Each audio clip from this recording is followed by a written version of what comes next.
सूर्य देव को जल देने की सही विधि व नियम। दोस्तों, हम सभी जानते हैं कि सूर्य देव को जल चढ़ाना कितना लाभकारी होता है, लेकिन इसके नियम क्या है, यह बहुत कम लोग जानते हैं। कई लोगों को तो सूर्य देव को जल चढ़ाने की विधि और नियम पता ही नहीं होते। वे यूं ही अपनी मर्जी से सूर्य देव को जल अर्पित करते रहते हैं। इसमें वे जाने अनजाने में कुछ ऐसी गलतियां कर देते हैं जिसकी वजह से उन्हें सूर्य देव को जल चढ़ाने का पूर्ण फल प्राप्त नहीं होता। इसीलिए आपको सूर्य को जल चढ़ाने का सही समय और नियम पता होना बहुत जरूरी है। आज हम आपको सूर्य देव को जल चढ़ाने की संपूर्ण विधि और नियम बताने जा रहे हैं, जिससे आपको यह पता चलेगा कि सूर्य देव को कब जल चढ़ाना चाहिए और जल चढ़ाने का सही तरीका क्या है। यदि कोई व्यक्ति सूर्य देव को जल चढ़ाता है तो उसे इन नियमों का पालन अवश्य करना चाहिए, क्योंकि जब कोई कार्य विधि पूर्वक किया जाता है तभी उसका संपूर्ण फल प्राप्त होता है। नियम 1, सूर्य को जल चढ़ाने का सही समय। कुछ लोग सोचते हैं कि सुबह उठकर नहा धोकर कभी भी सूर्य को जल चढ़ाया जा सकता है, चाहे सुबह 9 बजे हो या उससे भी ज्यादा। लेकिन यह बिल्कुल सही नहीं है। सूर्य देव को जल चढ़ाने का एक निश्चित समय होता है। सूर्य देव को जल सूर्योदय के बाद चढ़ाना चाहिए। सूर्योदय होने के 1 से 2 घंटे के भीतर सूर्य को जल चढ़ाना सबसे उत्तम माना गया है। इसके बाद सूर्य की किरणों का प्रभाव तेज हो जाता है, जिससे लाभ के स्थान पर हानि भी हो सकती है। कुछ लोग सूर्यास्त के समय भी जल चढ़ाते हैं। यह पूरी तरह गलत नहीं है, क्योंकि उस समय सूर्य की किरणें कम प्रभावशाली होती हैं। नियम 2, जल देने की दिशा। हर समय सूर्य देव दिखाई दे, यह आवश्यक नहीं है। बादल, कोहरा या मौसम के कारण सूर्य दिखाई न दे, तब भी जल अर्पित करना बंद नहीं करना चाहिए। सूर्य का उदय पूर्व दिशा से होता है, इसलिए सूर्य दिखाई न देने पर भी पूर्व दिशा की ओर मुख करके जल अर्पित करना चाहिए। नियम 3, स्नान आवश्यक है। सूर्य देव को जल चढ़ाने से पहले स्नान करना अनिवार्य है।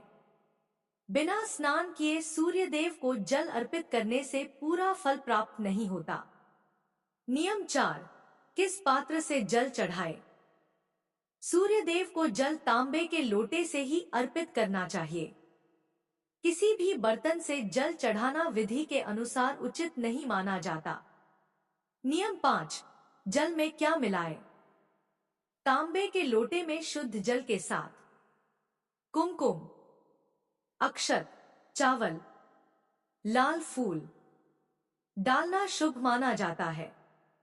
नियम 6, दृष्टि कहाँ रखें। जल चढ़ाते समय आपकी दृष्टि जल की धारा पर होनी चाहिए। ऐसा माना जाता है कि इससे मन की भावना सीधे सूर्य देव तक पहुंचती है। नियम 7, सूर्य मंत्र का जाप। जल अर्पित करते समय सूर्य देव के 12 नामों का जाप करना चाहिए। ओम सूर्याय नमः, ओम भास्कराय नमः, ओम रव्ये नमः, ओम मित्राय नमः, ओम आदित्याय नमः इत्यादि। नियम 8, जल पैरों पर न गिरे। जल चढ़ाते समय ध्यान रखें कि जल पैरों को स्पर्श न करे। सीधे खड़े होकर थोड़ा आगे झुककर जल अर्पित करें। नियम 9, जल अर्पण के बाद। जल चढ़ाने के बाद जल को माथे और आंखों से लगाएं। 3 बार परिक्रमा करें। सूर्य देव को प्रणाम करें। नियम 10, समय की नियमितता। प्रतिदिन लगभग एक ही समय पर जल चढ़ाना चाहिए। यदि किसी दिन समय चूक जाए तो क्षमा याचना करके जल अर्पित करें। नियम 11, ताजा जल और विशेष मंत्र। बासी जल का प्रयोग न करें। ताजा शुद्ध जल से ही अर्घ्य दें। साथ ही मंत्र ओम घृणी सूर्याय नमः का 7 बार जाप करें। नियम 12, पूर्व दिशा और अक्षत। मुख हमेशा पूर्व दिशा में रखें। जल में अक्षत डालें, ध्यान रहे चावल टूटे न हो। नियम 13, रविवार का विशेष नियम। रविवार को आदित्य हृदय स्तोत्र का पाठ करें। मांस मदिरा से दूर रहें। यदि संभव हो तो मिट्टी के पात्र से जल अर्पित करना सर्वश्रेष्ठ माना गया है। प्रतिदिन सूर्य देव को जल अर्पित करने से कुंडली में सूर्य मजबूत होता है, आत्मविश्वास बढ़ता है और समाज में मान सम्मान की वृद्धि होती है। यदि आज की यह जानकारी आपको पसंद आई हो तो वीडियो को लाइक, शेयर और सब्सक्राइब जरूर करें। धन्यवाद।